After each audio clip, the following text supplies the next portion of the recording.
J'ai été très surpris en écoutant le président Macron l'autre jour, quand il s'est adressé d'une manière un peu méprisante au président Tshisekedi, parce qu'il a dit quelque chose qui est faux.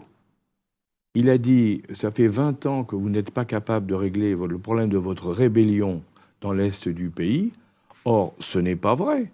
En réalité, ce qui s'est passé, c'est qu'après avoir mis Kabila à la tête de l'État congolais, Kagame et le président ougandais, parce qu'ils étaient tous les deux, les Ougandais et les Rwandais, ont dit « nous, on veut, en contrepartie, on va récupérer toute la production minière de coltan, c'est essentiel pour les téléphones portables et autres, on va le récupérer, et c'est dans la province de l'Ituri, qui est la province qui est juste à la frontière du Rwanda et du Burundi.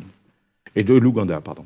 Les compagnies minières ont commencé à exploiter le coltan. Comme il fallait, pour pouvoir ne pas être gênés par les Congolais, ils ont financé des milices terribles, qui ont fait des atrocités épouvantables dans le coin, pour maintenir la terreur et garder le contrôle des mines.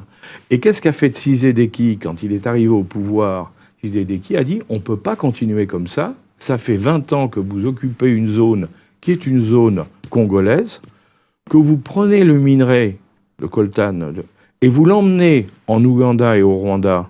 De là, vous le réexportez vers l'extérieur. Donc c'est vous qui faites les bénéfices et la plus-value.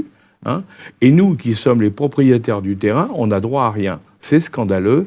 Je veux que vous nous rendiez le contrôle de cette zone. Donc c'est pas du tout une rébellion. En réalité, c'est l'exploitation par des compagnies minières contrôlées et aidées par l'Ouganda et le Rwanda de toute la partie est du Congo.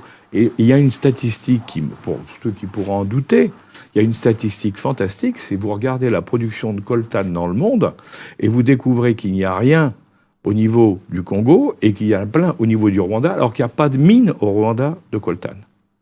Vous voyez? Donc c'est vous dire... Alors, quand il dit qu'il y a une rébellion, non, il n'y a pas de rébellion.